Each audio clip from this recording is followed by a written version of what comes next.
Shalini Rangan, and we are with the PT Council. On behalf of Stanford's Parent-Teacher Council, we would like to welcome you all to the annual Angela Laurenti Memorial Board of Education Candidates Forum. We are so pleased you could join us tonight. We are looking forward to hearing from our candidates and getting to know them a little better, a little bit more.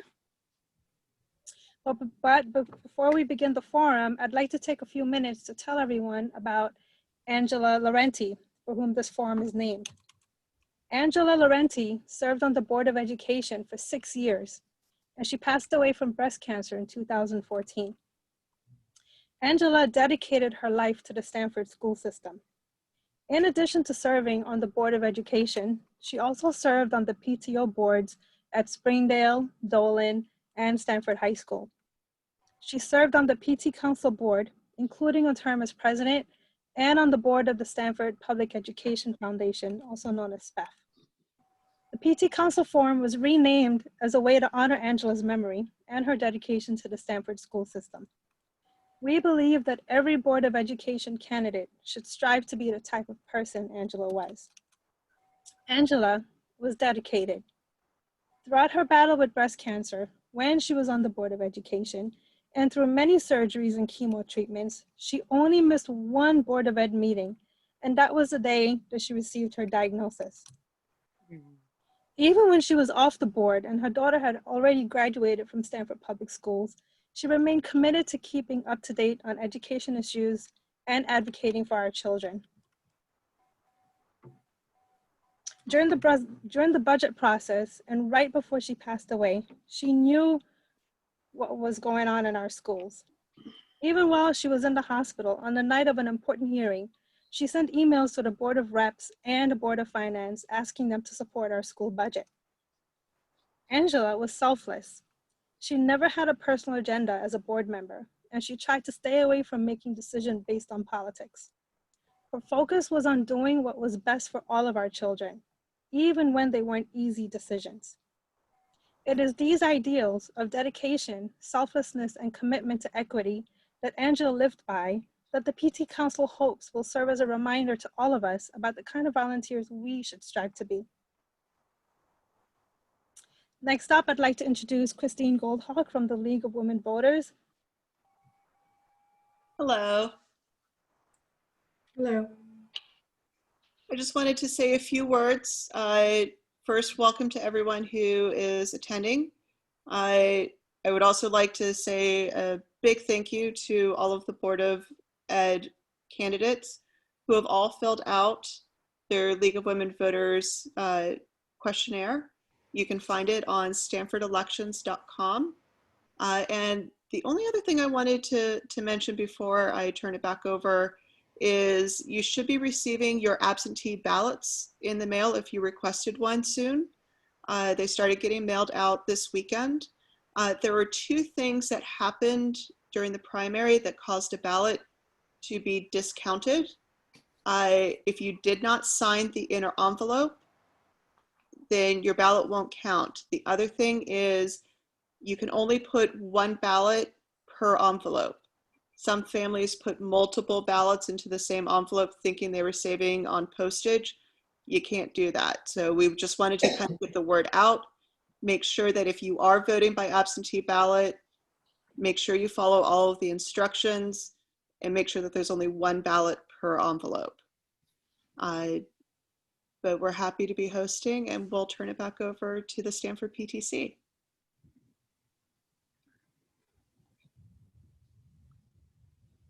Jackie, you're on mute, sorry. Thank you, Christine, for all that important information. Next up, I'd like to introduce everyone to Edith Targonsky, who is the census coordinator for Stanford. Edith? Good evening, everyone. I want to say thank you for the invitation. This is a great opportunity for me to update you with some census information. As you know, this year we have been working on the 2020 census. This only happens every 10 years. And in the last few months, there have been few changes especially on the date from when the census, the campaign will be over. So last Friday, we received the final date. Census will be over on October 31st of this year. This is something that was requested from the beginning once COVID got here and make our lives a little bit different, right? So this was an ask. And at the end of July, when the president signed a memorandum, things changed a little bit. So just want to let you know that we are still working on the 2020 census campaign. We still have enumerators going to the homes for the non-response follow-up. We are still going to have the website and the phone lines and the mail option available until October 31st. Those are 3 different ways for you guys to respond, for the audience and the city, our neighbors to respond. And also we're working with census response representative. They are Census Bureau workers that go to events and help us to count people, and those responses are considered self-response. We're very happy to know that Stamford right now exceeded the count from 2010. Obviously, our city grew very much since then, but right now we're in 68.8% of self-response, and all our tracks in Stamford has reached over 52%. That is a really great achievement. We're still working and pushing to get everybody counted.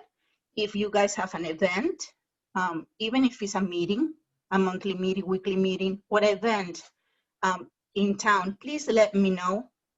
We have the Complete Account Committee of Stamford. We have many volunteers representing different kind of subcommittees that will be more than happy to be on those events. Everybody now, we're talking about elections, there is campaigns going on, there is events happening, COVID testing, flu shot testing. Anywhere that we can have a presence will be so helpful. So please reach out to me, let people know that we're still counting people until October 31st. And let's hope that by working together, we can get everybody counted here in Stamford. Thank you for the opportunity to be here tonight. Thank you, Edith. Thank you for coming by. So let's begin with the forum in earnest. So before we begin, I would like a round of introductions from the candidates. Candidates, can you please take 2 minutes to tell us about yourself? I will be calling you, I'll be going around, so I'll call your name for sure. And then when you tell us about yourself in the 2 minutes, can you touch upon one thing, an accomplishment from the past year as a part of the BOE that you're proud of, please? And we can start with Mr. Fritz Sherry, please. Good evening, everyone. As she said, my name is Fritz Sherry. Thank you so much for having me this evening. A little bit about myself. I was born and raised here in Stamford, Connecticut. Was a graduate of our public school system, graduated from Stamford High. While I was there, I was in the marching band, played football, played baseball, was in every single musical. So my parents made sure that I stayed involved here in the city. And that's the type of atmosphere that I wanted to make sure that my children had, which is why we decided to raise our family here in Stamford. Currently, I'm the owner of Grace Daycare and Learning Center, an all-inclusive childcare facility here in Stamford, Connecticut. We're opening another one now in Greenwich, so I'm very excited about that. And one of my proudest moments was obviously getting on the board this year. But even more so than that, I became a substitute teacher this year, which has been very exciting. Honestly, it's one of the best decisions I think I've ever made in my life, just being able to be in the classrooms and have conversations with the teachers and the students. I just have a very new perspective on what I feel needs to be done, and I'm excited to get back to work. So that's me in a nutshell. Thanks. Thank you so much. Ms. Hammond? Sure. Just as far as background for myself, I've been here in the Stamford as a resident 34 years. So I'm definitely a nutmegger and love Stamford. It's part of my community and part of my outreach as far as on the Board of Ed. I am a professional educator. I've been in education 24 years, 10 years as a teacher, middle level teacher, and then kindergarten through grade 12 administrator for 14 years. And I have worked in a variety of districts in Fairfield and Westchester County. The piece that's probably the most important for me, I'm a CIA expert. I often use that. Curriculum, instruction, and assessment are key. And being an instructional leader is I take it very serious as a teacher and as an administrator. As far as my experience on the Board of Ed, I would say I've learned a lot about how consensus building works. Many educators were not political. We tend to be, we can't be in the classroom. And I think for myself, that's been a real learning curve, that it's not about politics, it's about the kids. And I think probably the biggest accomplishment is that my doctorate's in the area of organizational leadership. So all my thinking and lens at looking at what's happening in the district with 17,000 students and 21 schools is really through that lens. And are we doing a great job? Thank you, Dr. Amin. Mr. George, please. Yeah, I'm Andy George. I have also been in the Stamford area since 1984 with my wife. We moved here. We've raised 3 children here and all went through Stamford Public Schools. I got involved in several school-based activities, the all-school musical, high school call to action back several years ago, and then was on the governance council at Stamford High and such. And it's kind of like the Peter principle. You keep promoting people until they have overcome their, so that's what happened, just keep going up and up and up. And so I wound up running for the Board of Education, and in 2015 was elected. And for the past 2 years, I've served as president, and also I've been on the fiscal committee. I guess, the trying to sort of isolate a particular accomplishment that I'm proud of. I mean, we've had a lot of change in 2 years. I guess maybe keeping the keel even through choppy waters is an accomplishment. Because the first thing that happened was essentially was a change in leadership, a change in the superintendent. And that had a ripple effect of sort of changes within the central office with Dr. Lucero becoming the superintendent. And then, as everybody knows, at the same time, the mold issue, or I should call, we don't call it the mold issue, it's the water intrusion issue. The water intrusion issue occurred in the fall of 2018, so we were having to deal with that all at the same time. And so everything from having students over at Elmcroft, which was not exactly what you want, but turned out actually maybe to be a workable solution for the problems. And then, we worked on a long-term plan for the facilities. I think most people are familiar with the P3 proposal and everything we did. And I was a proponent of not necessarily the P3, but some of the things that were available or became apparent during that. But, items changed, political winds shift, and no, we didn't get that. We didn't move forward with that.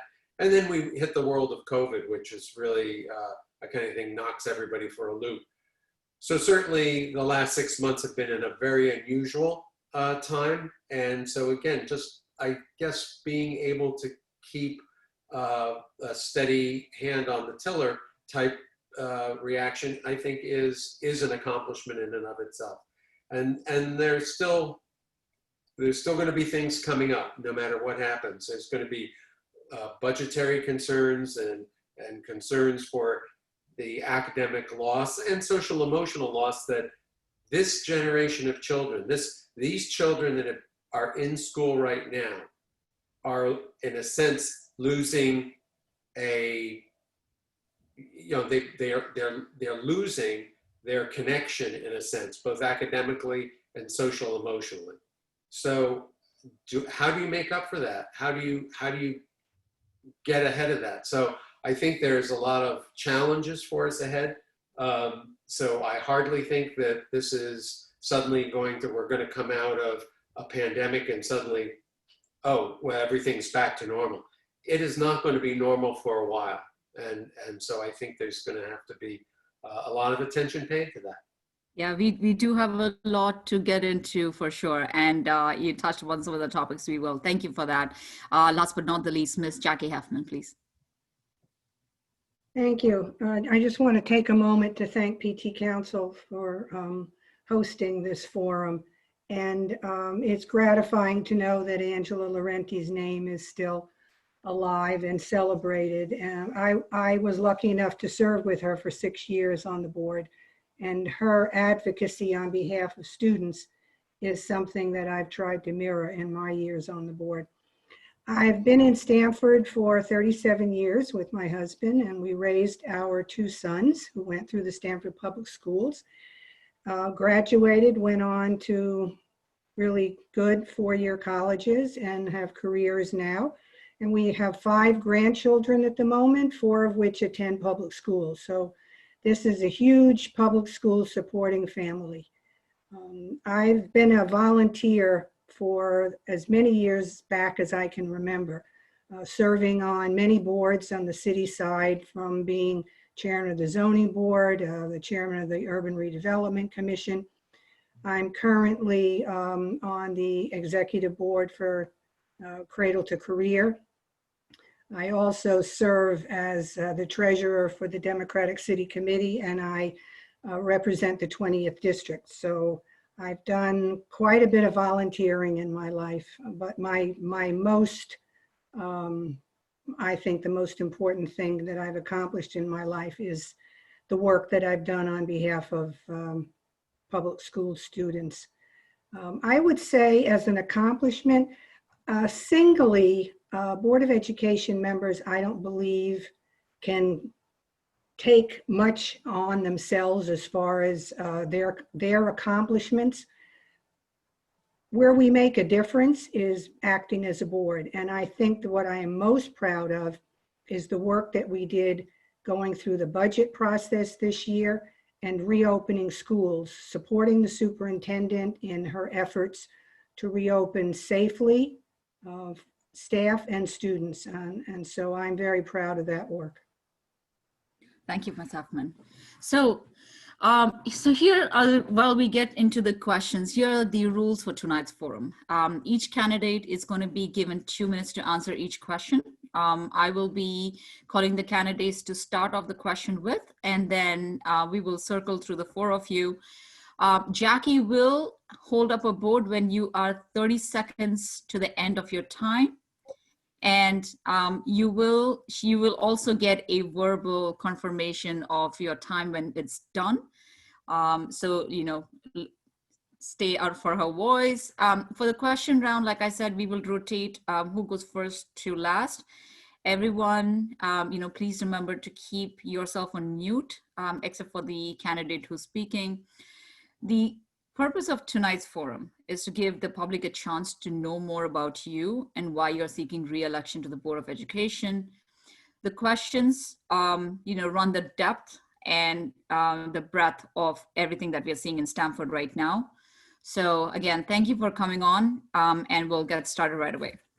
So the first set of questions are really general. They're more introduction.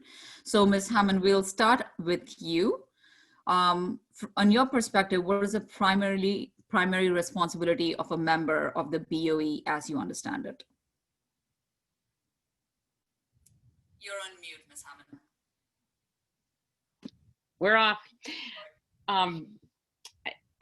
You know, probably 2 areas definitely is policy development And then the other piece is helping to support the goal and the mission of the district. Of course, I'm always a cheerleader for learning and for all the students that we're supporting. So at this point, I think, the policy development is so key, so that it basically foundations the focus of where we're moving as a board and in supporting the superintendent. Thank you, Dr. Hammond. Mr. George? Well, the main purpose of the board, again, by state statute, its main functions are policy, budgetary, and we essentially have one employee, that's the superintendent. So we hold the superintendent becomes the CEO of the district, and we hold the CEO accountable for all that happens within the administration. So really, when you focus on it, it's kind of a limited role. But going beyond that, I think the Board of Ed plays a very important political role, if you will, representing the people's attitudes towards not just curriculum and things which are within its purview, but even if we go to like our current situation with facilities, technically facilities are under the purview of the city.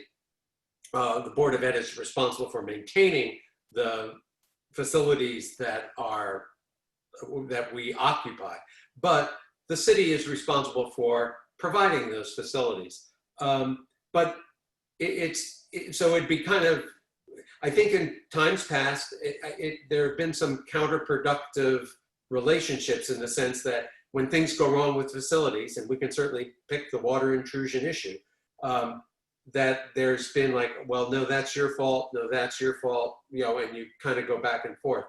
What we've developed recently, I think that works particularly well, and I hope continues at least in some form, is a collaboration with the city. And it's facilities is one aspect. There's several others, but that would be a prime example of where working with the city, working with other boards, working with the city administration to make sure that things happen is an actionable thing. And that isn't necessarily stated in Sorry, Mr. state George. law, but I think that that's important. Thank you. Ms. Huffman. Thank you. The primary responsibilities of a Board of Education member are to hire and support the superintendent, adopt and monitor policies, and advocate for the needs of the Stamford Public Schools locally and at the state level. And most of all, I think, is to be a cheerleader for the Stamford Public Schools, to appreciate the diversity, to spread the word in the community, what Stamford Public Schools offers its students, and provide the supports that our staff and students need. Thank you. Thank you. Mr. Sherry? The primary responsibility of the board is, like as many people already said tonight, the first one is setting policy. And you obviously understand policy by hearing about what's happening within the city. So getting feedback from anyone from teachers to families and even students. The second is obviously setting the budget. Again, understanding what works and what doesn't work in the city and what needs improvement. And those are all factors that help decide where budget cuts or budget should be allocated to. And the third, that was very clearly stated, was that the board is really responsible for one employee, which is the superintendent. So understanding, or the superintendent should understand the direction or the needs of the Board of Education, and we should also offer the superintendent support, direction, evaluations, and anything that encompasses that while on the board. Thank you very much. Mr. George, we are coming to you next. You actually touched upon this question, so Wait, it's great to be starting with you. Sorry, Jackie, go ahead. Shalini, before we go on, there's someone who's unmuted. I don't know if you were hearing background noise just now, so can everyone Just mute yourself if you're not supposed to be speaking. Thank you. Thank you. So the question we have, or the next question is, what changes do you think will help improve the overall cohesiveness of the board, especially with regard to having more transparent conversations that inspire understanding, especially when votes are tend to differ so much?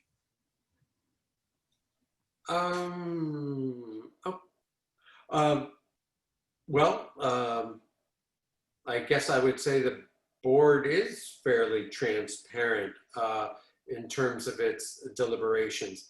Again, the Board of Education has to act as a unit. So no decisions get made, no board policy is set without all 9 members or whoever's present in a meeting, have decided. So I think that's, not been an issue. So I guess I would say I'm not sure how we improve that. Unfortunately, in times like these, there have, certainly in this calendar year, there have been important issues that come up very suddenly. So, and frankly, it seems like that kind of happens almost any time. So issues that come up suddenly, it may seem like it's not transparent, but because it becomes important quickly, then it becomes one of these things where we have to address it rapidly. And there isn't much notice to the public necessarily about the fact that something's going to be discussed. But again, we follow all the rules of the Freedom of Information Act. Agendas are posted within 24 hours of a meeting. All meetings are noticed. Again, we are subject to all the laws and rules of that. So again, we adhere to all that. So. Thank you, Mr. George. The next person I'm coming to is Ms. Huffman. I'm sorry. So the thrust of your question is about how the board could work better together. Is that more or less? Yeah. So the question is, what changes do you think would help the improve the overall cohesiveness of the board? And there was the related question in that was, how do we bring more transparency to the board's working? Well, I think now that we're on Zoom all the time, there's 100% transparency. I suppose maybe with our Zoom meetings, we should encourage board members to be, on camera and on microphone all the time so that we can see each other and the public can see us and hear us. I think it would be helpful if all board members did their homework and tried to get answers to any questions they might have by either talking to the superintendent or to a member of staff, or expressing those questions during a meeting and trying to get answers before we act. But I think that the most important thing is that we respect each other and let each of us talk when we need to talk. But also respect that people have other opinions and not dominate the conversation, but give everybody an equal chance to speak.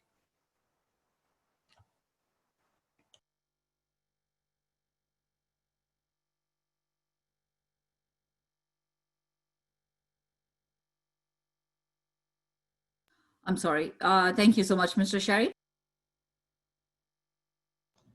I'm sorry. Can you repeat it one more time? I'm still trying to understand the question. Absolutely. The question was, what improves the cohesiveness of the board? And is there anything else from a transparency perspective that you would like to bring up? Okay, so I would say the first thing is realistically getting to know each other a little bit better. I have found that, having conversations with individuals when we're not at a board meeting, not necessarily in regards to policies or vote or something that's coming up, but understanding a little bit more about the individuals, where they're coming from, some of their priorities, as well as some of their background. I have found that has been, or that has allowed me to understand a little bit better where some members are coming from. And I think that's also important in us, moving forward as a unit, as a group. So that would be the first thing. And then in regards to transparency, again, I would have to agree with Mrs. Heffman that being on Zoom, I think, has had a lot of advantages where, we've had so many more people, I think, being able to watch and hear what's happening. I would also agree that we should allow each and every board member the opportunity to voice their opinions and speak their mind and be able to speak. I have quickly learned that sometimes staying quiet obviously doesn't help the public understand where some of the decisions are. So allowing each and every person to speak, I think, would be important in that regards. Thank you so much. Last but not the least, Dr. Hammond.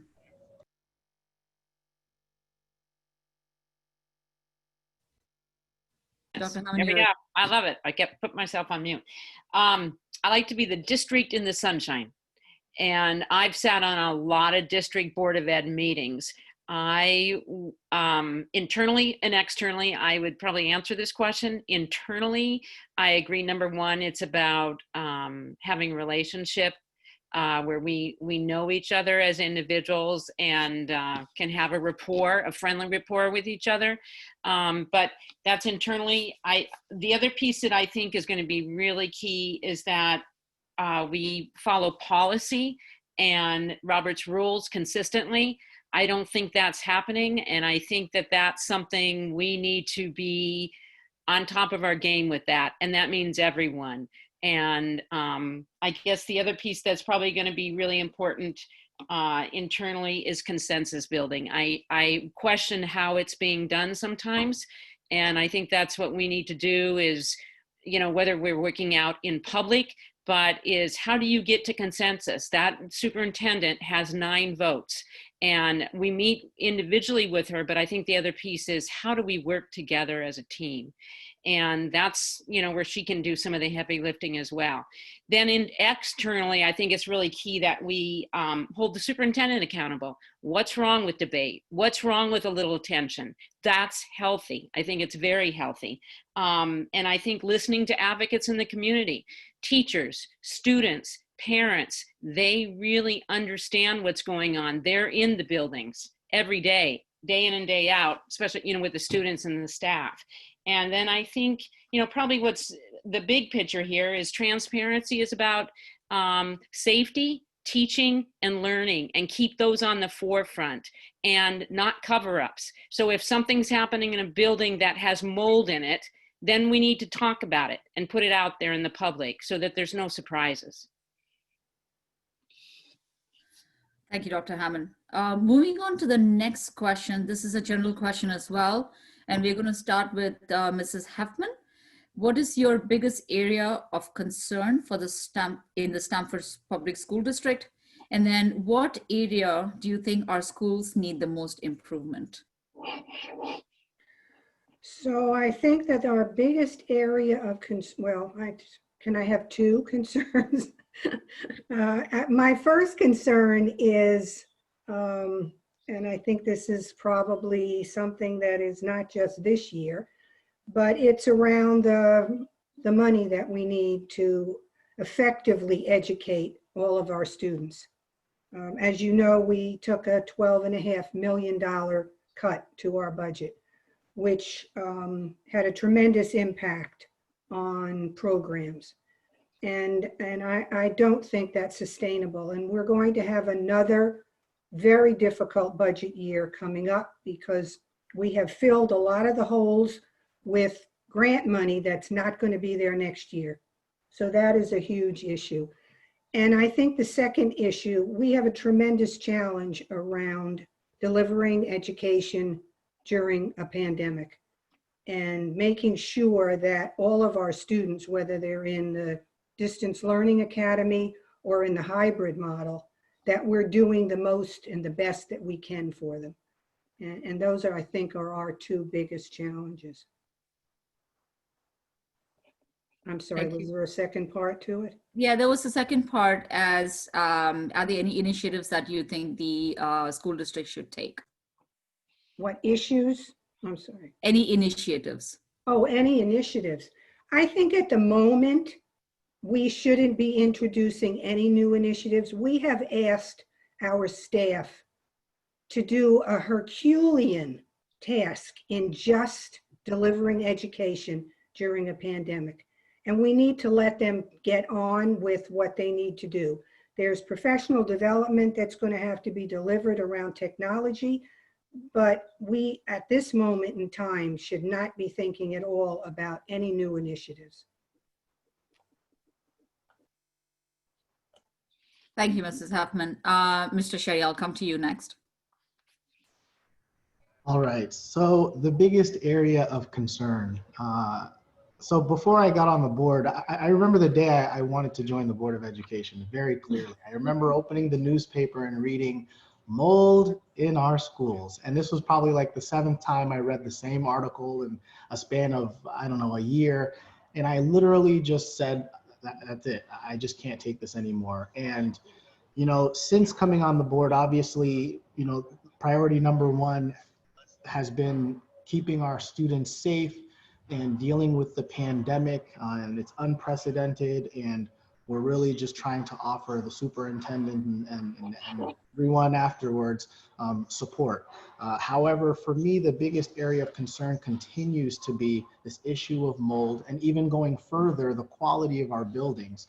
You know, for us to have gone and spent so much money on a school like Westover and then turn around and find that, you know, certain systems are not working, or there's mold back in the schools, to me just boggles my mind. There are developers who are building properties here in Stamford that don't have to deal with that have systems in place where they're not dealing with these issues. But when it comes to our schools, it's like, we'll do this, or we'll get to it, or now it's the pandemic. And unfortunately, I just feel like our buildings are just not ready to go. It's always like we're just not there yet at all. And we need to continue to have that conversation on the buildings. Areas of improvement, you know, currently I love what the Board of Ed is doing in regards to their members that are actually walking the building, that are going in, meeting with teachers, seeing the state of the buildings. I hope that the board members can continue to do so, those that obviously can during this pandemic. And that's really how we can start to move things forward. Thank you so much. I will next come to Dr. Hammond. Oh, all right. That's, oh, I'm on, off. Okay. As far as concerns, front and center is financial issues. This happened about 2-3 years ago. The reorganization of the district put us almost $1 million in debt. I don't know if that was something that was a sound decision. I'm looking at special ed. We're spending out a lot of money, and then I question the fidelity of the program as far as the algorithm that's used to make decisions. These are children, learning's messy, and we need to look deeper into the program. So I'm working on that area. And of course, COVID and grants. You can only cover so much debt with grants. And this is something we have to really look at and look at the hierarchy at the central office level and across the district, as far as in the area of social emotional help, in the area of teaching and learning. So those are my concerns up front. As far as initiatives, we definitely need initiatives. Number 1, it's safety. The infrastructure of the district is broken. We have a possibility of class action lawsuits with this black mold in buildings. So bottom line, that needs to be focused on immediately. We need, and then the other, I just gonna again address teaching and learning. We have distance learning, the hybrid, is it a quality program?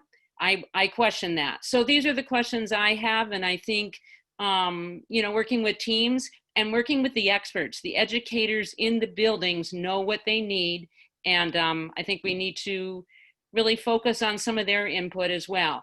There was a culture survey taken, which was really never shared with the public, with the teachers, that the teachers gave, and I think they really have a lot to say. Thank you very much. Mr. George, I'll come to you on this question. I think, you know, everybody's touched on the facilities as being kind of a key area, and, you know, like it or not, people will judge the quality of education based on the physical plant. So yes, absolutely, to the extent that we can improve the physical plant, and I do believe there's lots of things we can do in that area. They take a lot of resolve, they take a lot of money. And so it's a process that's, you know, I think we started down a path a year ago to address this, ran into some headwinds. Now we have COVID, so, but we'll pick it up again, I think, and again, it will become back to the forefront. I think the area that I find most concerning, and this comes from now being on the board for 5 years and talking with the building principals, I think if you ask them about their number one concern, it still will be the social emotional health of the children. We have so much anxiety with students in the system, and it's hard to even gauge what COVID is now doing to that. But prior to that, we have a lot of students that have a high level of anxiety. And I guess what was termed a couple of years ago as mental fragility. These are things that not only affect the immediate child that's experiencing it, but a child that's got this problem in a mainstream classroom will wind up affecting everybody in that classroom. So, you know, there've been lots of calls about, you know, more social workers, more psychologists or whatever.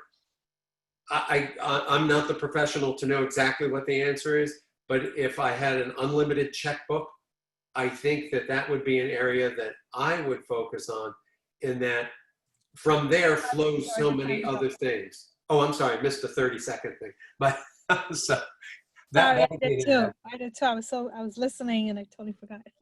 Oh, okay, no problem. Thank you, Mr. George. All right, this is the last question within this section. And we'll start with you, Mr. Sherry. Have there been any measures taken by the Stamford School District in the past year that you disagree with and would like to reverse?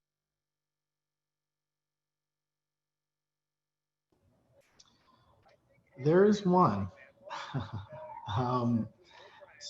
I personally believe that distance learning is possible every single day. I believe that we should have cameras in the classrooms and set up so that teachers can teach a group of students and students from home at the exact same time. I do believe the technology is there. I do believe with enough training, it can work.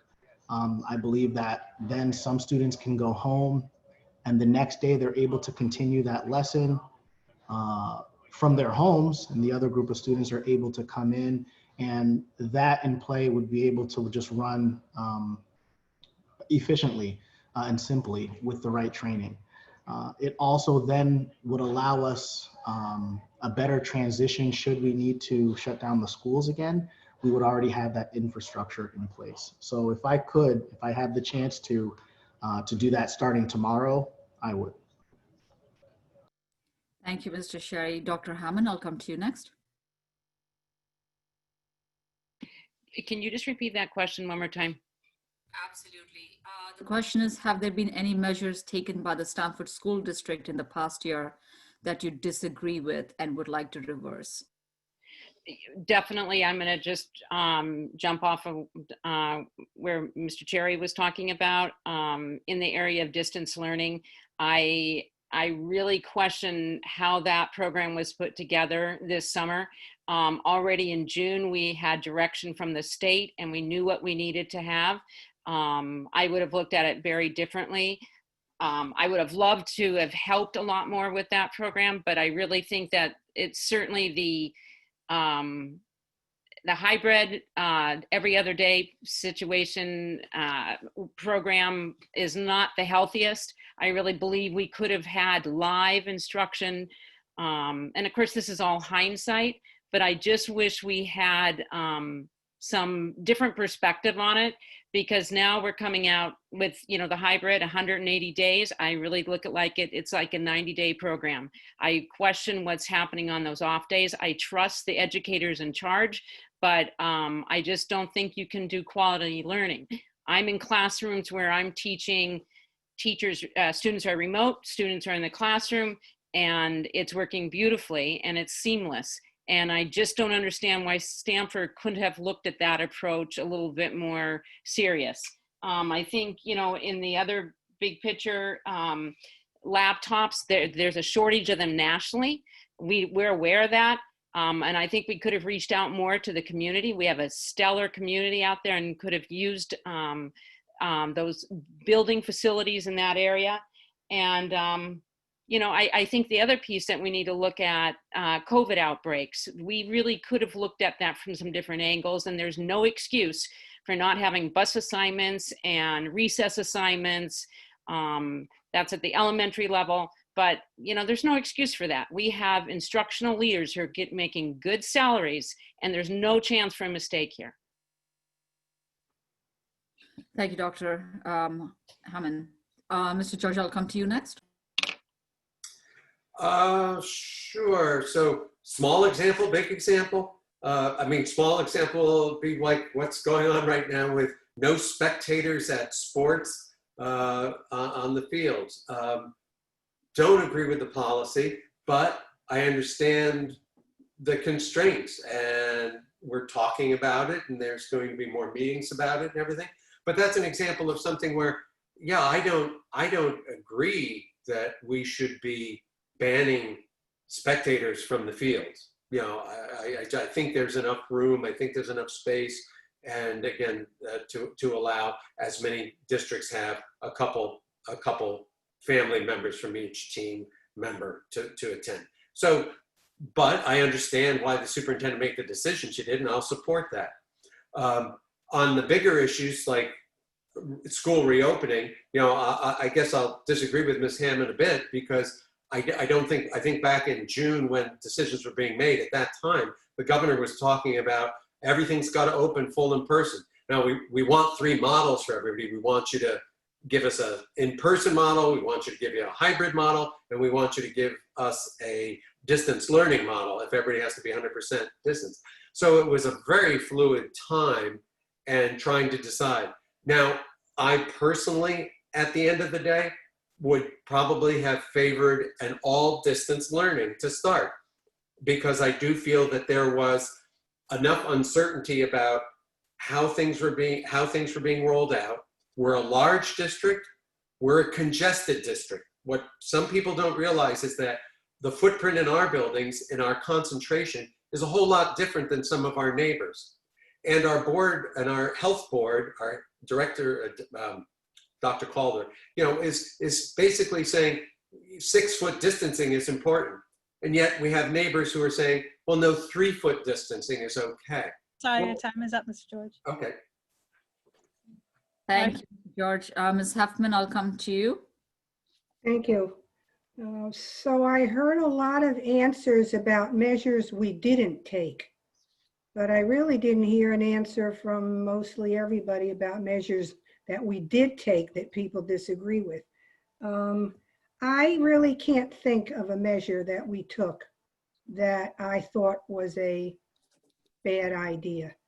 I think that the safety and security of students was paramount in the superintendent's mind when she went about reopening the schools. And this was after a lot of meetings and a lot of input from health officials, from the governor, from you name it. I mean, there were hundreds of people on those committees that were set up.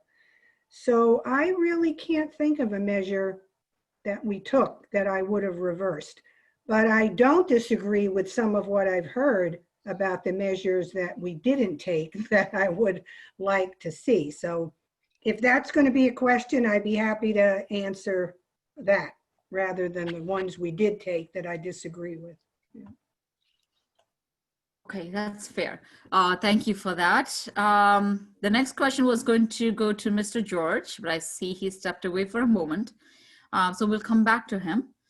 We are moving on to the topic of the budget. So Ms. Huffman, I'll come to you again. The question is, we have had a very tough budget year last year. Yeah, for sure. What do you see as a member of the board as a short-term and long-term impact of the budget cuts on the Stamford School District? And more importantly, as a board member, do you have a mitigation strategy that lessens the negative impact? Well, I'll answer the last one first. At this moment in time, there really isn't a way to mitigate. There just isn't money for us to put back a lot of the stuff that we took away. When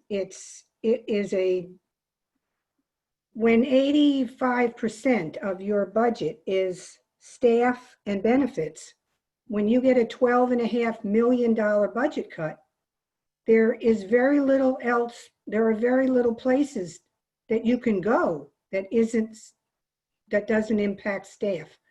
And so the staff that we've lost, such as the media specialists, the 10 security guards that we lost, I mean, you name it, there were 136 positions that got cut.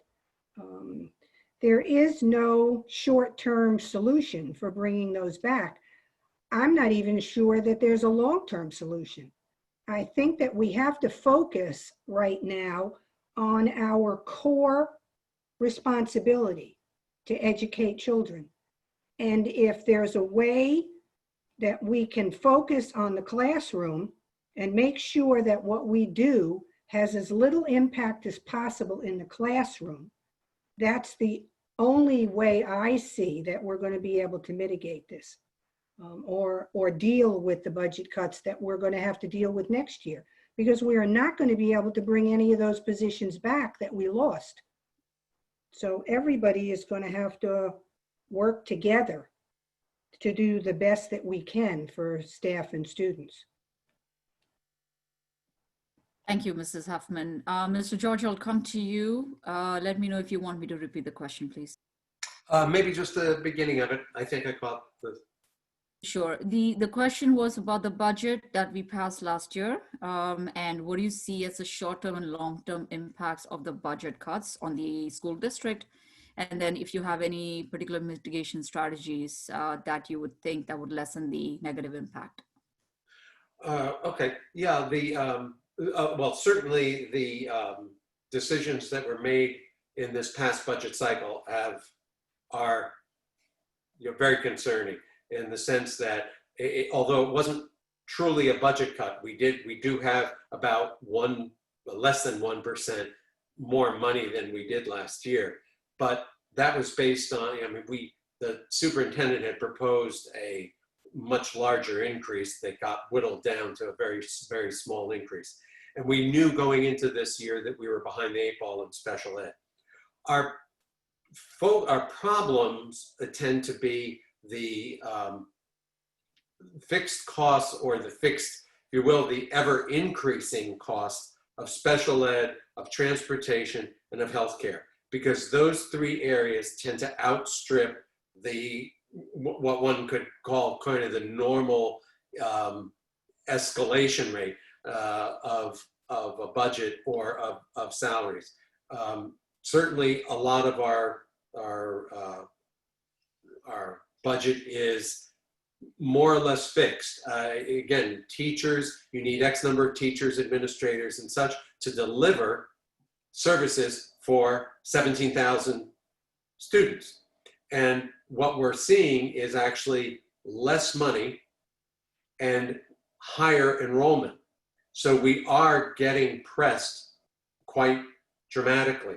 And I am afraid, I think, kind of as Ms. Heffman was alluding to, that in the upcoming budget cycle, it is going to be equally daunting. So it's not that I particularly have a solution, but it's going to be having to make decisions in a constrained world. We're always having, resources are always constrained, but it's just going to be that much more accentuated, I think, in the upcoming year.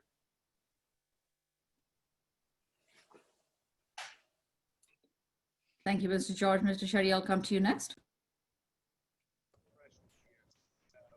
Right off the bat, the more that you walk the schools, the more you start to ask questions in regards of some of the positions that are not physically in the school buildings. So right off the bat, I definitely want to take another look at the personnel that we have in central office, understanding a number of those roles, seeing how they function and how they are working. I personally haven't myself gone through the list of all of the positions at central office in depth, and I plan on it. And again, I think the more I walk the schools and feel comfortable about, that entire process and how many people are interacting with those at central office, the more I'll be able to gauge what positions maybe we can eliminate from there moving forward. So that's the first place I want to start taking a look at. So in short, central office and taking a look at some of those positions. Thank you. Dr. Hammond, please. So I'm going to go back to 2010, and I have to come up with a realistic short-term and long-term viewpoint of the budget. Already in 2010, we struggled through a huge recession, worldwide recession. And as the mayor fondly calls it, a debt diet. So going into it as an administrator, I would already have questioned how conservative this district was or wasn't. And I think we put ourselves into debt, should have never done that. We should have been realistic about what was happening with the community. 40% of the parent community can pay their taxes. The other 60% are not paying the tax dollars that the 40% are. So it's just, it's pretty realistic looking at apples to apples. And then as far as, so I go back to 2010, and then in looking at reorganization of the district, the central office level, the building level, Jackie Heffman is absolutely right. Buildings need to take priority, students and teachers and principals in those buildings. And so from the long-term perspective, working with unions, the negotiations that are happening behind the scenes, some of the spending that's happening at central office is questionable. So I would be looking at it from a macro perspective as well as a micro. I really think that we can do better. And I think that this has to go back to realistic thinking and being common sense, using common sense with our tax dollars and the community at large. Thank you, Dr. Hammond. There's just one more question on the topic of the budget. And it's kind of multifaceted. So I'm going to read it out. And then if you do have a question that you need to clarify, I'll be happy to do that. The question reads as such: one feedback we have had is that that SPS as a school district has responded to situations at the 11th hour.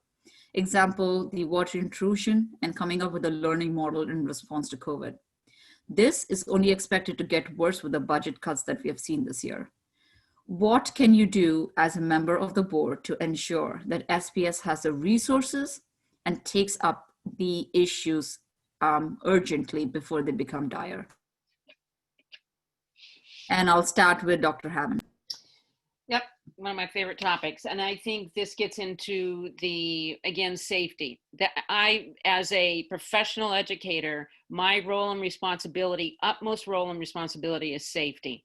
And I think looking at these buildings, we had a chance 3 years ago with Senator Blumenthal to invest in possible grant. I think it did fall through at the federal level, but we need to look at the federal level, we need to look at the state level, and we need to look at the corporate/donor level, the local level. And I think that would be one area that I would look at, because you're right, it's the 11th hour now. And we have 5 buildings that are failing. We have 2 that are getting very serious. Of course, Westover is another issue at this point. So, from a building perspective, I think that, the 11th hour has come, and we can't, now it's a safety issue. As far as COVID, bless Dr. Lucero, this has been, and anybody who's in the education world as well as community, I think we can pull together through this, but it's devastating to see what has happened with that. And you know what? But we've pulled up our pants. We've jumped into it the best we can. But I think we need to look at it as we move forward now. And thank goodness for grant money. But now we got to look at some interim steps. One thing that, we need to look at, a plan where we get all the kids in the schools, if that's a possibility. Again, it depends on COVID numbers. But I think that's another piece that, we can troubleshoot this. And I think the board is capable. We have a very talented team, and I think we need to look at it. But yeah, I think we've been doing a lot of 11th hour work, and I don't like that. And I don't think any of us on the board like it. And I think we're ready to roll up our sleeves and jump in that and move forward as best we can. Thank you, Dr. Hammond. Mr. George, I'll come to you next. Yeah, it always does seem 11th hour. I mean, I guess on the sort of two topics I think you touched on was, and facilities being one of them.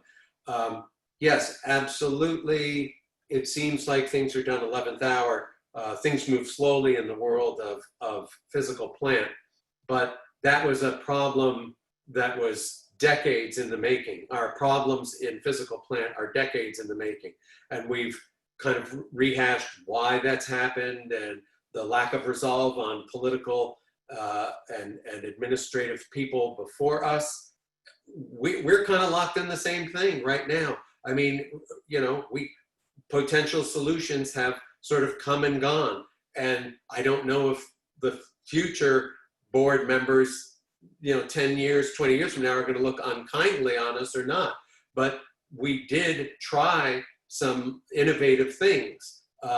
So to say that it's 11th hour is a little bit of, we are trying to address these problems with the physical plant in a world where, again, things move a little bit more slowly.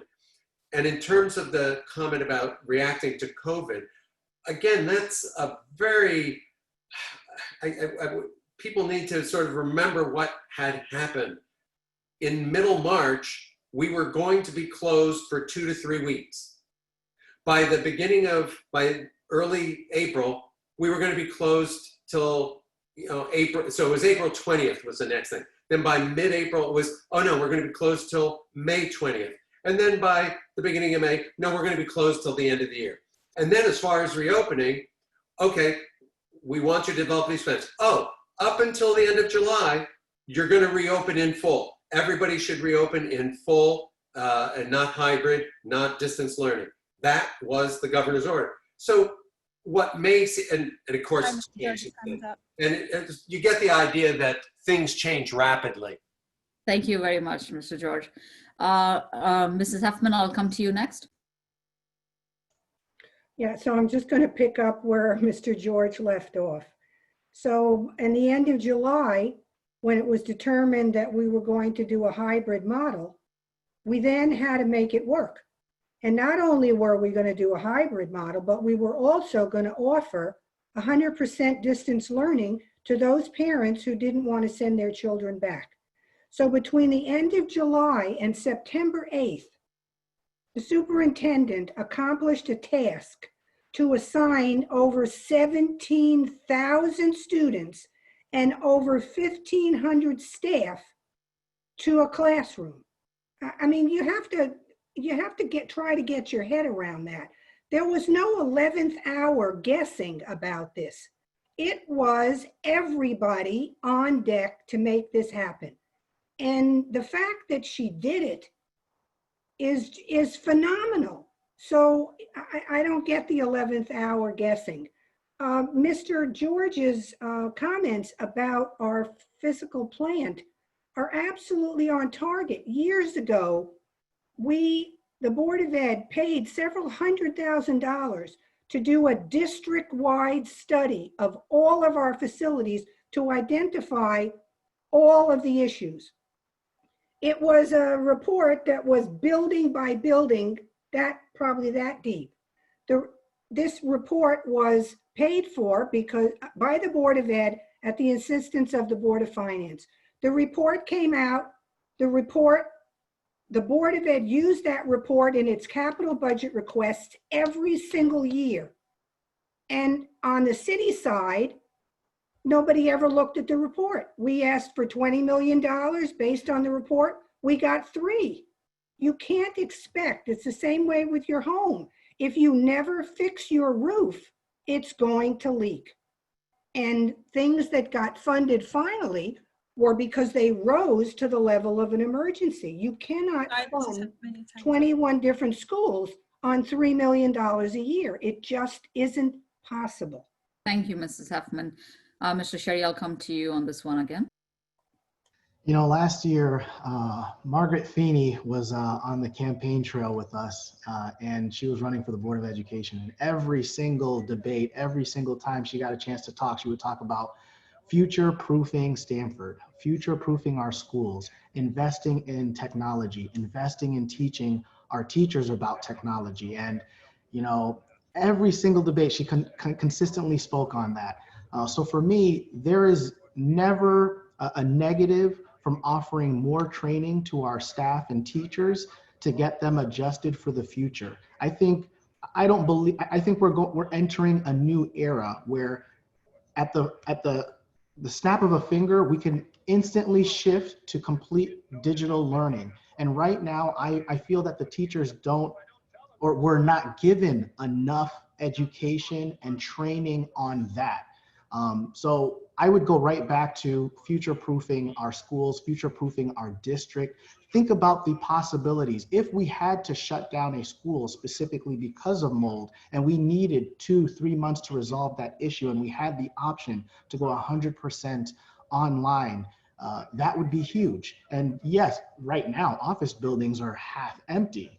So, you know, the rent that we used to pay when we had to, you know, find space, there's going to be a lot more of those options right now at a much less cost. So priority number 1, educating and offering more training to our teachers for distance learning. Once that has been solidified, then if we need to look at our properties and say, listen, we need to close this building, we can either shift to all distance or find another office space as we continue to solve some of those issues.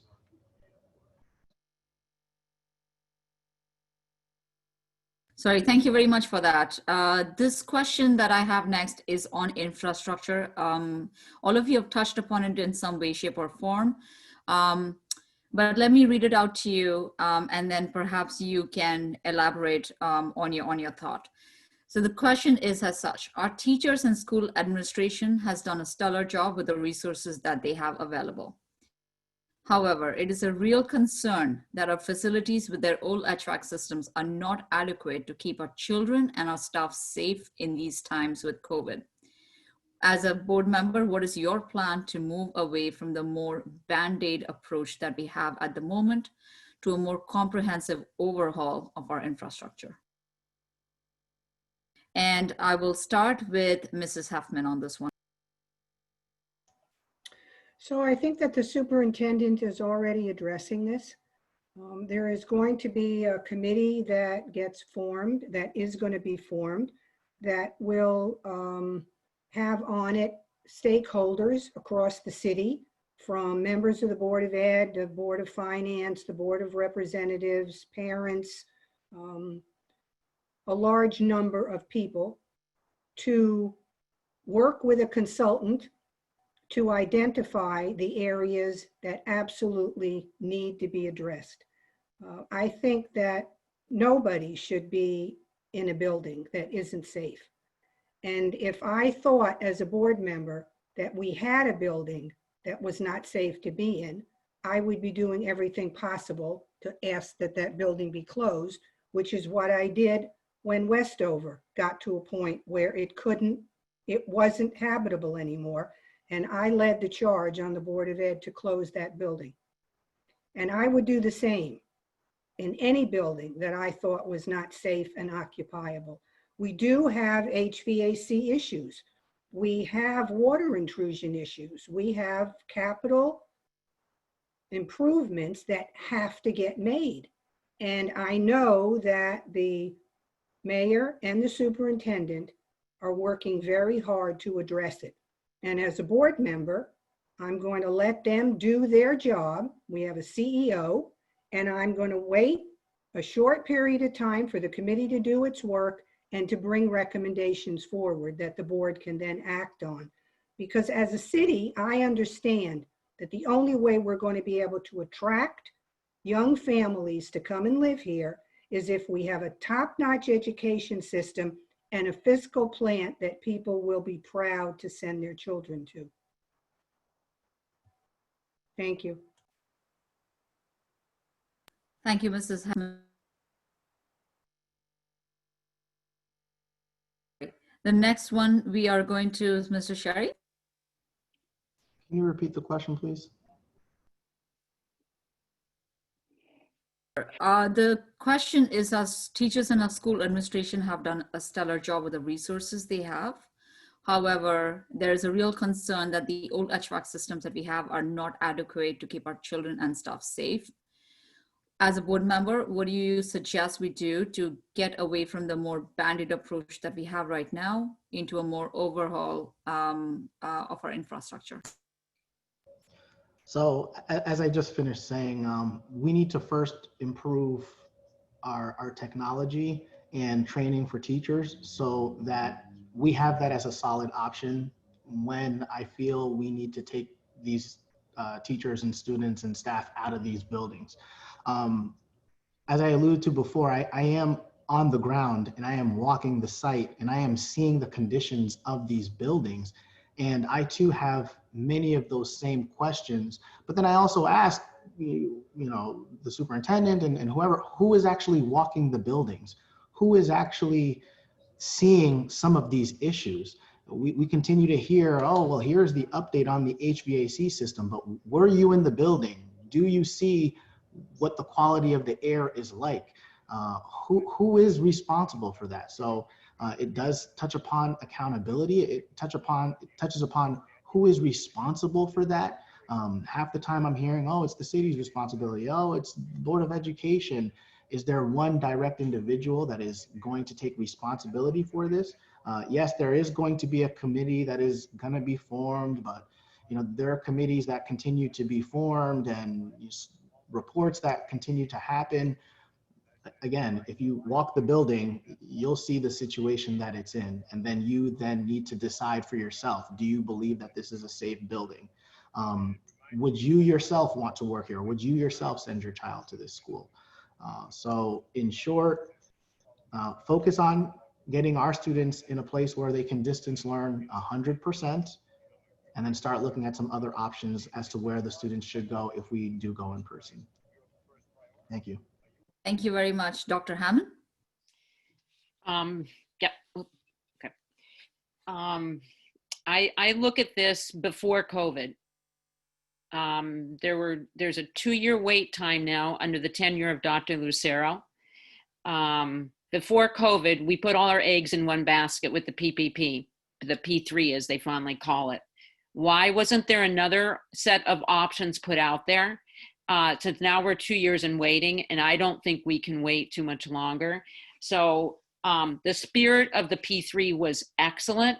In talking to Dr. Lucero, I think the idea is to also bring hooks and magnet schools into that vision, which is an outstanding idea, especially like in the special ed area or early childhood. I think that's some part of the piece of the picture. But I think in the now stepping to immediate concerns, we have definitely Westover, Toquam, and West Hill High School that are definitely struggling. And I do personally have allergies, and I'm concerned for these individuals, the staff and the teachers. And I'm looking at immediate concerns where we possibly even need to move them. I don't know if we can go to long distance learning like Mr. Cherry is talking about. It's a creative option, but I think at this point, we're going to have to look something like the Pitney Bow option and possibly move these students and staff immediately. So I like to put that also as an interim plan in the picture. We do have a CEO. You can put a think tank together, but how much longer do we need to think? It's not healthy. So, you know, the infrastructure piece, looking at 3 finance options, federal, state, and then corporate and local level. And I think that needs to be pursued more. Thank you, Dr. Hammond. Mr. George? Yeah, and could you just repeat the beginning of the question again? Because I think we got off a little bit, but. Yeah, no problem at all. The question is that there's a concern that our facilities with the old HVAC systems are not adequate as far as keeping our children and our staff safe. And what is your plan to move away from the more band-aid approach that we take to a more comprehensive overhaul of our infrastructure? Right, okay. So I think, again, the buildings are safe. Again, you know, this does touch on the mold issue and some other things else. How sensitive are people to mold, and both staff and students and everything, and not everybody is the same. And so when we say a building is safe, it may meet all the requirements promulgated by a health department, but that doesn't mean that you're not going to have a staff or a student member who gets ill from the conditions. That's, you know, a possibility. But again, trying to come up with, I think it requires a lot of political resolve to address this situation. And to the extent that the representative bodies that we work with, be it the Board of Finance and the Board of Reps, do not want to pass a levy of some sort, whether it's in the form of, you know, you can either borrow the money now and build the buildings, and then you're paying interest and paying off the debt and interest over time, or you essentially lease facilities. Somebody else builds it, you've got something else. A suggestion was made about corporate office space. Yeah, that would work, but that now you're adding to your operating budget. And at least the advantage to that is that at least then you're paying as you go. And that is one of the problems of a body politic, is that it wants this high level of service. It wants the beautiful buildings. It wants all the teachers. It wants a lot of things. But when the bill becomes apparent, then it's like, well, I'm not sure I want to pay for all that. So that becomes the real issue about how do we get over that. Thank you for that. We are now moving on to topics that are up front and center as well. Mr. Cherry, I'll come to you first. As you know, Stamford School District is a very diverse district. However, we do not have the same diversity reflected in our teachers and our administration. Given how important representation is to kids and their families, what is your plan to recruit and retain a more diverse workforce?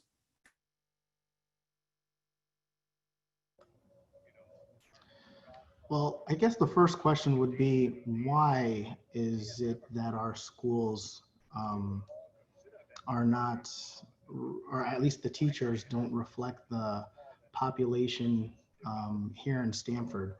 I constantly wonder, do, you know, people of color not apply to the positions?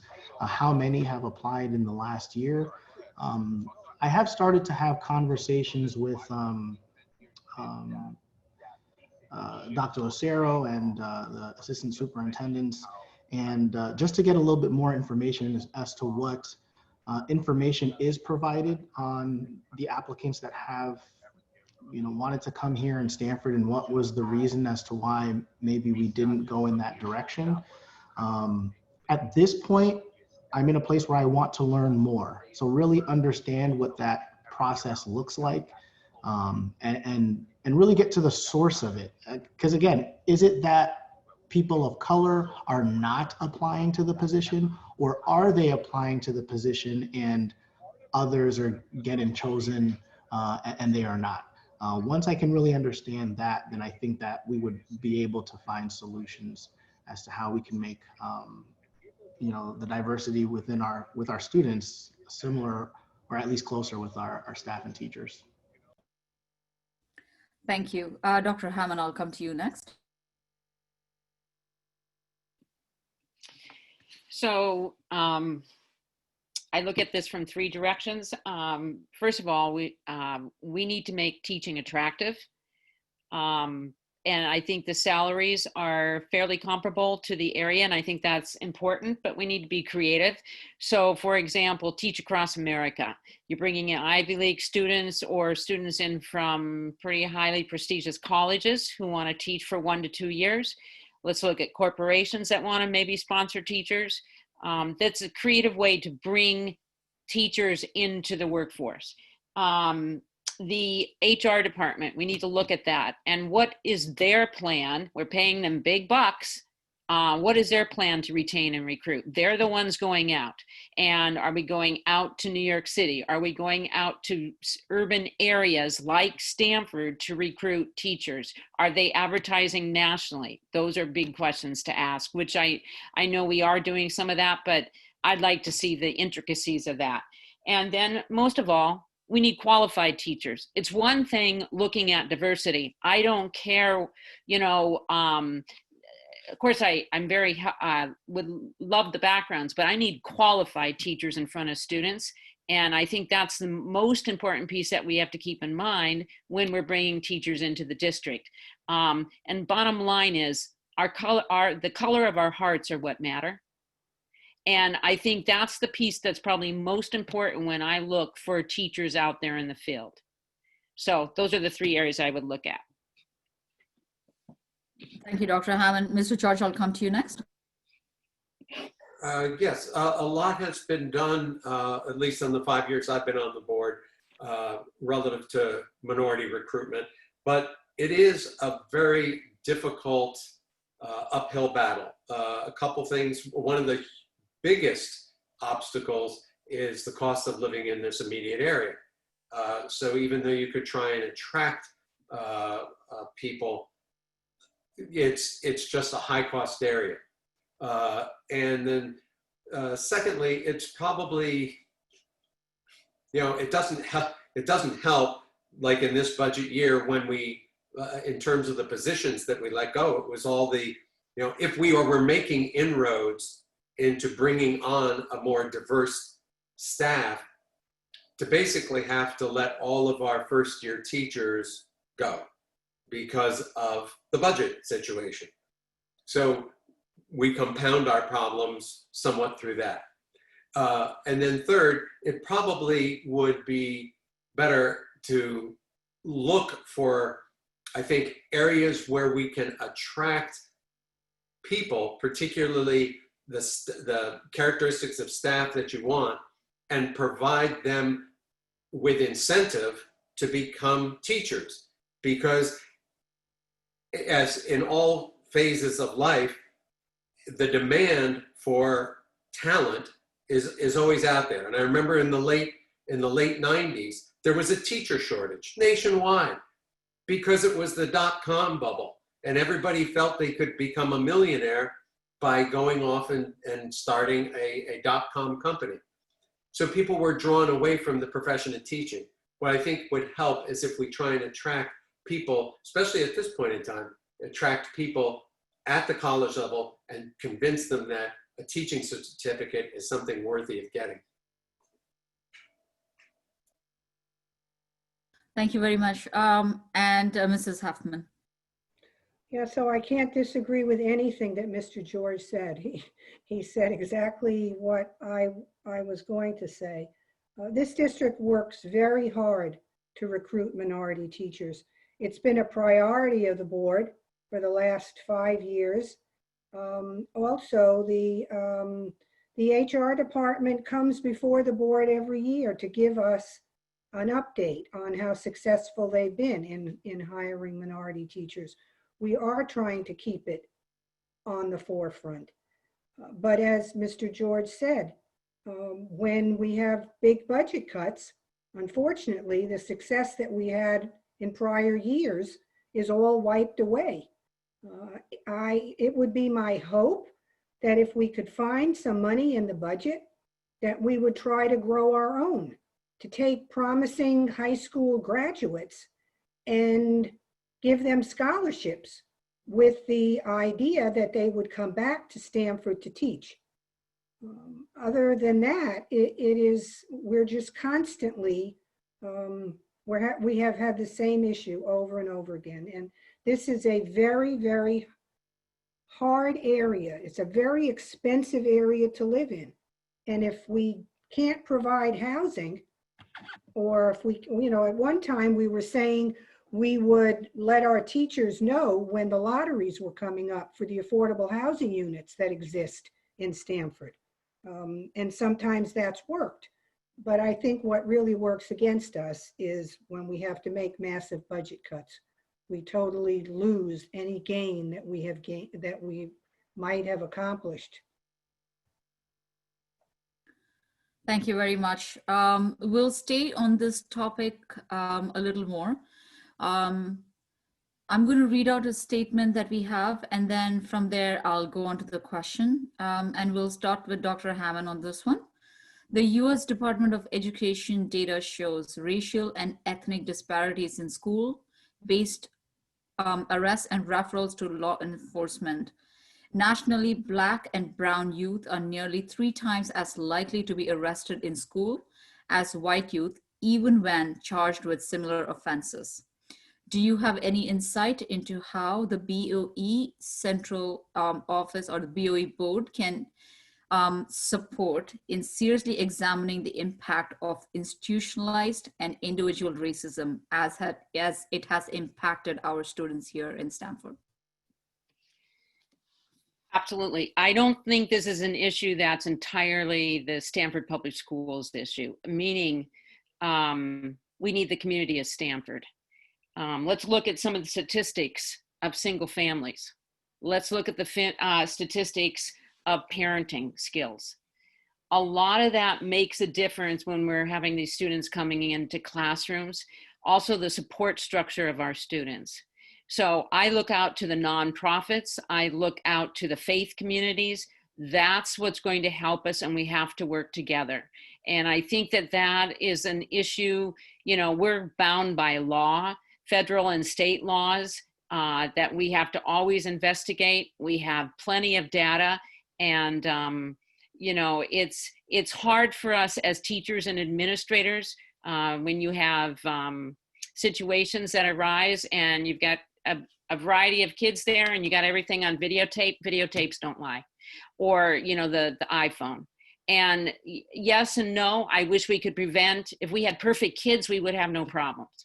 But, you know, I think this is something that it's a community issue that we need to look at together, bring in the faith community leaders, bring in those nonprofit leaders, and we need to have discussion groups. The other issue is the emotional support structures that these kids have. So like a Domus Foundation, they're working currently with one population. Wouldn't that be amazing if we had a Domus across the board for every different population? So I think this is something that we can work together with, work with the community with. This is just not a Stamford Public Schools issue. Thank you for that, Dr. Hammond. Mr. George, I'll come to you next. Yeah, I think efforts certainly have been made and are continuing.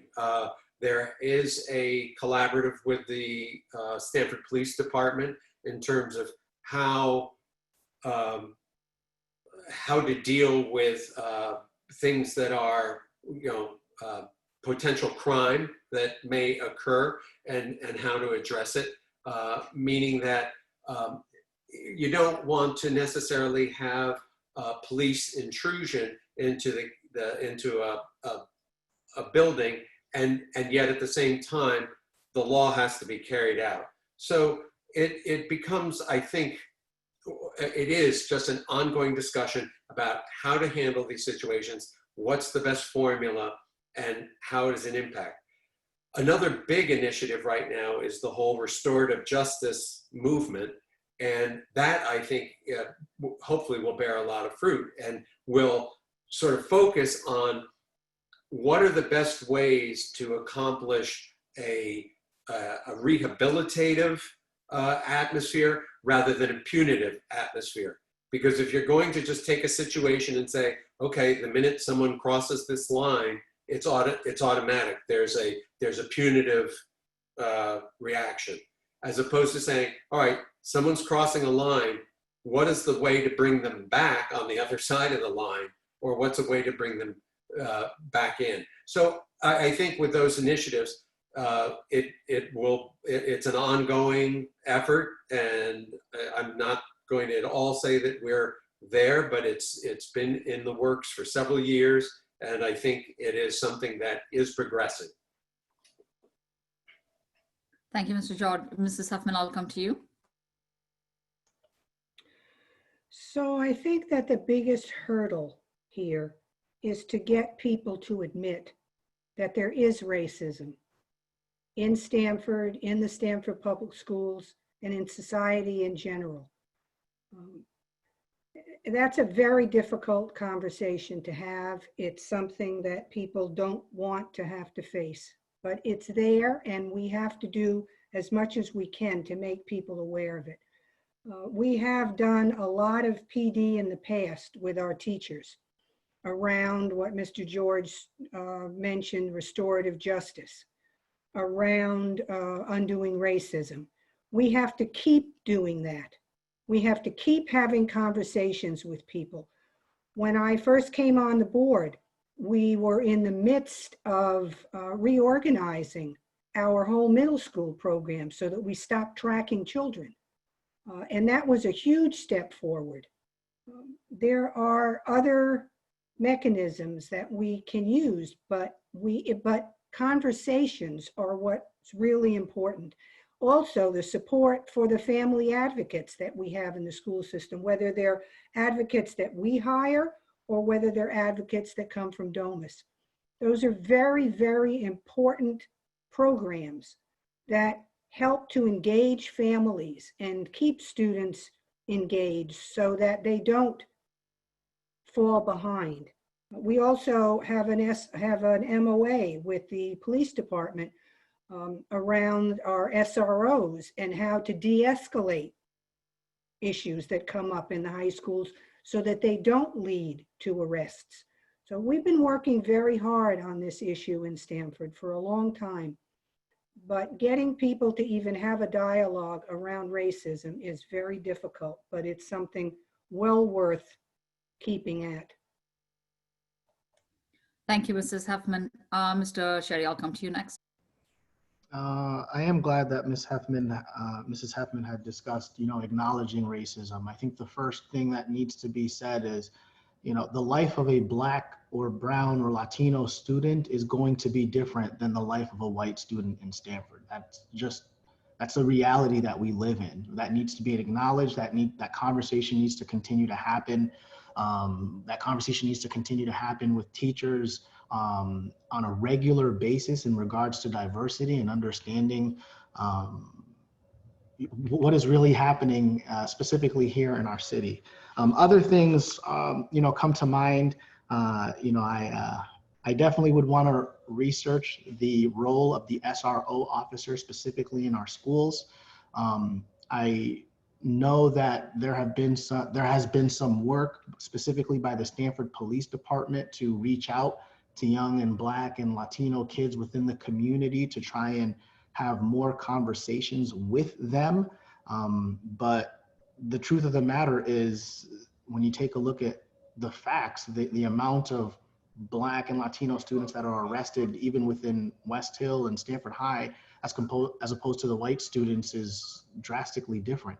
I mean, there are students who can do something dumb, behind closed doors with their pals in a parking lot that are white, and then the same thing can be done on the other side of town, and the police will take that a different direction, and then charges now go on those students' lives and affect their lives for the rest of their lives. So those are the conversations that need to happen. Those conversations have at least begun right now since I've been on the board, and I assure you are going to continue to happen. Thanks. Thank you, everybody. This is the last question in this particular section. It's a concern that we already have an achievement gap when it comes to students of color.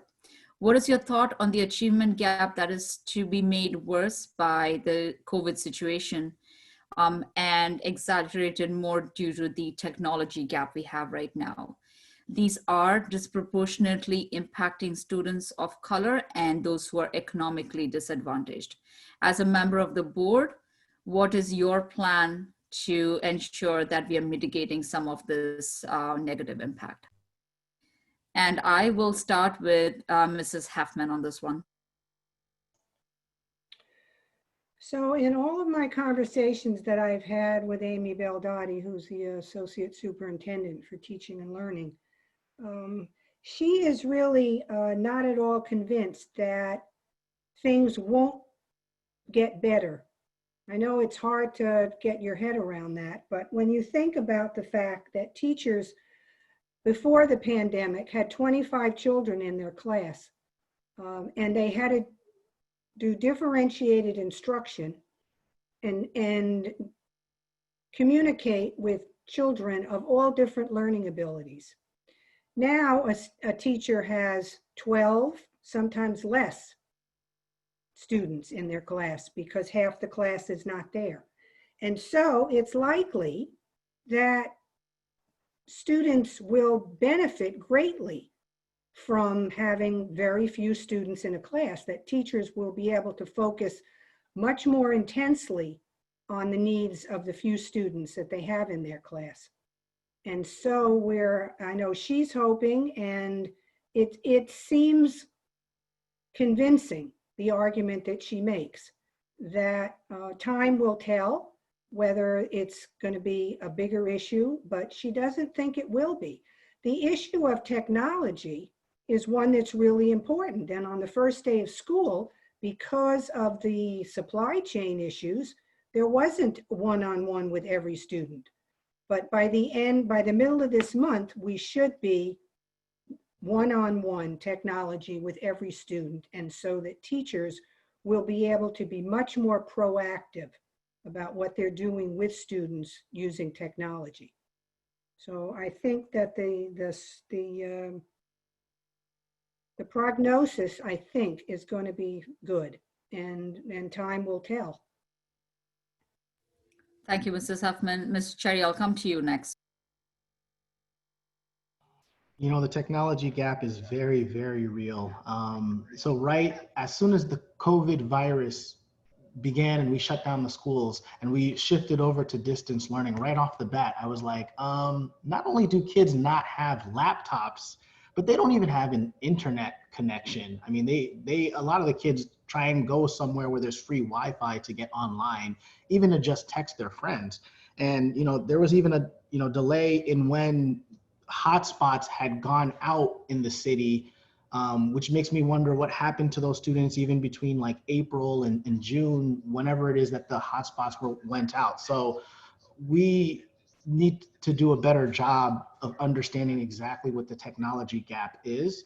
I knew that laptops would not arrive on time for many of the students, and I had organized a laptop drive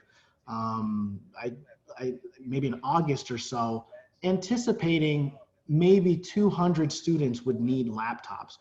We had 411 kids come out trying to receive computers right off the bat. I mean, this is with very limited marketing. So the need really is huge. And yeah, we'll eventually, the laptops are coming in and they're on loan, but there are students who have 7 computers at home with high-speed internet access, and there are students who don't even have 1 device with no internet access. When we understand exactly what's happening with many of our students in the city, then we can start to address and come up with better solutions for the technology gap. And obviously, I don't even have time to jump into the achievement gap, so I'll leave it at there. Thanks. Thank you, Mr. Cherry. Dr. Haben, I'll come to you next. So this is my CIA hat that I'm going to put on, looking at the achievement gap, because it's definitely real. So as instructional leaders, and Stamford Public Schools has many stellar leaders, instructional leaders. I think the piece that's really missing in the district right now, and has been, unfortunately, where budgets have been cut, is curriculum we need to look at that, revamping curriculums. That needs to be a plan that needs to be put in place, a matrix, and then assessment. That is something we're constantly doing informally as well as formally.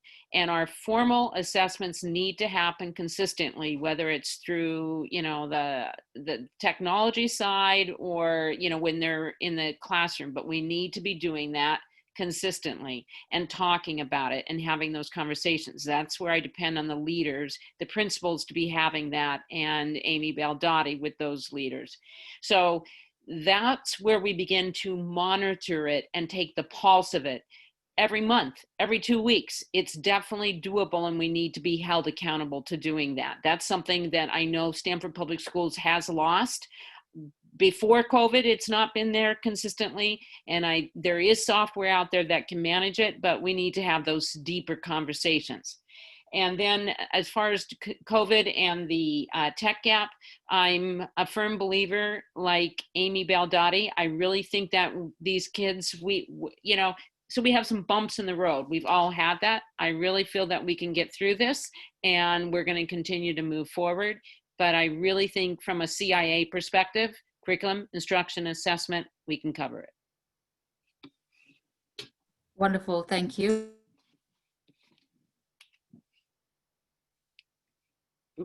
I will come to Mr. George. Yeah. I guess I would go to something somewhat fundamental in the sense that achievement in general, we look at some very specific touch points. One of them is third grade reading. And it's an effort that we share with the Cradle to Career Collaborative. I think if the district is truly serious about eliminating an achievement gap, it's got to start with real efforts. And it's not to say that there haven't been efforts, there certainly have, but it's a real concentrated effort from an instructional standpoint on third grade reading. Almost like whatever supports you need to give every child, not, 60, 70, maybe 80% of children will get to a certain point with the instruction we give them. But what about that 20 or 25% that don't? And if it breaks down along socioeconomic lines, then we need to concentrate the resources on that. So getting everybody to a third grade reading level would be a huge factor. Now, of course, that takes time then to roll through a system. Unfortunately, it takes 10 years to sort of run its course through the system in terms of addressing the achievement gap. But there's just been no silver bullet on this topic. And I think that would be a start. We also focus on the transition from elementary to middle school, this transition from 5th to 6th grade, and also the transition from 8th to 9th grade. That's where a lot of our students fall off and wind up underperforming. So if we can zero in on these extremely important touch points and put more resources toward them, I gotta believe that would certainly go a long way to helping the achievement gap, to reducing the achievement gap. Thank you, Mr. George. That concludes the Q&A portion of our forum today. I would like to give you an opportunity. So please take the next 2 minutes, give us your closing statements, and then please feel free to touch on topics or issues that are important to you individually as part of the board, and maybe topics that we haven't addressed that you would like to bring up. And Mr. George, we'll start with you on this one. All right, thank you. I'd like to thank the PT Council for sponsoring the Laurenti debates again. It is an interesting ride, to say the least. Some people say, well, why do you want to be on the Board of Ed? Why do you want to continue? There's been, certainly in the last 2 years, we've been handed a lot of challenges to deal with. And I guess my response tends to be like, well, it's a ride in a sports car, really, in terms of having to, get on top of these things and move forward. So I think the major things that a Board of Ed can do is to, echoing back to some of the things that were said earlier tonight, work collaboratively, work to support the superintendent and the administration, and try and focus on areas that need the resources. And if that means campaigning with the Board of Finance and Board of Reps, whether it's facilities or whether it's curriculum or what have you, that we do follow through on that. And another area, I guess, specific to me that I think is something I would like to expand on, that I've come to learn, I think is important, is our relationship with our neighbors, sort of in a regional aspect, and then also at the state. I think Ms. Heffman has more experience in this, and she's represented Stamford with the state organizations. But I'm beginning to understand that so much of our ability to respond to issues rests on more of an external focus to what's happening in Hartford, what resources are we getting from the state. And similarly, we have a regional collaborative, and I've been representing Stamford on that for a while. It's like, well, what are the solutions that they may be able to present, whether they're transportation solutions, whether they're solutions to special ed.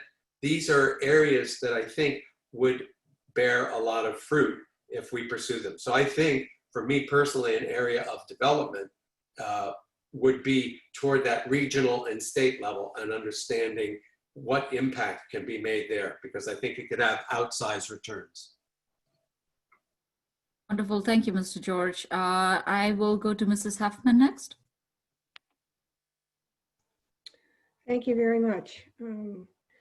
So I'm running for re-election because I believe my years of experience makes me uniquely qualified to help the superintendent meet the unprecedented challenges that we have today. I've been on the board for many years, and people ask me, why in the world am I running again? And I think that this is the perfect time that experience and passion can really help the students in Stamford. And if the board can just stay focused on our mission, which is improving the lives of children, we'll get it right. We'll do what we need to do. And I think that if the board members can just do their homework and don't substitute their judgment for the judgment of the experts, that we will get through this together. This is a year that everybody needs to go and vote. It's an extremely important election, probably the most important election of our lifetime. And I encourage everyone, whether you vote in person or by absentee, to exercise your right as a citizen and vote. Because if there's any year that you should do it, it's this one. And thank you again to PT Council for allowing us to be with you. And there were a lot of questions, and hopefully people have learned a lot from listening to the forum. Thank you again. Thank you, Mrs. Heffman. Mr. Cherry, I'll come to you next. I want to thank you for this invitation, and I guess my final words would actually come to the 20+ people that are still on. I wanted to see a lot more people run for the Board of Education this year. In fact, I called a lot of people, encouraging them.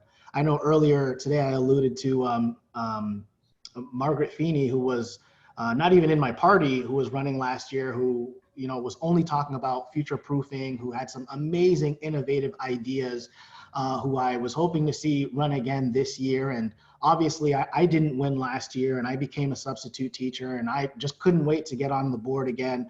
I wish that more people would be excited to run, to change, to bring positive changes to our school district. I really am just a guy who opened a newspaper, who got fed up with reading about mold and who wanted to come and play my part. So I'm hoping, and I see a few people I called to see if they would run on the Board of Education. So I see you here on the call right now. I'm hoping many of you next year decide to run for the Board of Education.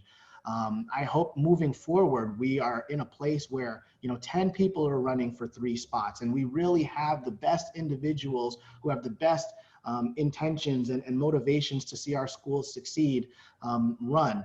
I'll tell you right now, I want to play with my very young kids, and I want to be able to give, everything I have in the next 3 years to our schools, and then be able to pass the baton on to the next individual. So moving forward, I hope that I can play my part in encouraging people to run for the Board of Education. And hopefully, I'm reading all of your names right now. I look forward to seeing one of your names on the ballot for the Board of Ed next year. So I'm Fritz Cherie, and I will be hopefully seeing you all soon. Thank you, Mr. Cherie. And Dr. Hammond. Thank you. First of all, I want to take time just to say thank you to the PT Council. What a gift you offer to the community to offer a forum like this. The Connecticut League of Women Voters, what a great website you have as well. And I just really encourage people to come out and vote. It's just an exciting time. And it's being an educator, part of this is all about democracy and really giving voice to an area of the world, our future, our wonderful students, and really moving society forward. So I can't say enough about the Board of Ed. I think it's a good collective bunch of decision makers, and we're not afraid to struggle through some issues. I've enjoyed our discussions that we've had. Yep, they may get a little heated, but I think it's for the benefit of the kids, bottom line. In closing, the big picture is we are running an urban with a suburban flair learning institution. My goal is to continue to bring that focus. We are a learning institution. Teaching and learning is key to how we move our children forward as well as society. And I want to hold individuals accountable. I think, we're putting out big salaries for individuals in jobs that I feel we need to constantly be looking at and asking the big questions. Do we have quality education here? And I think the big picture here too is we need to be fiscally minded and following policy as well as Robert's rules moving forward, trying to make the best for Stamford, which is a city that does work when we all lock arms and move forward. So I just want to thank everybody for being a part of this forum. And I think we are making a big difference for our community and our children. Thank you, Dr. Hammond. And thanks everybody for, participating. I will now hand it back to Jackie Lateef to close out the session.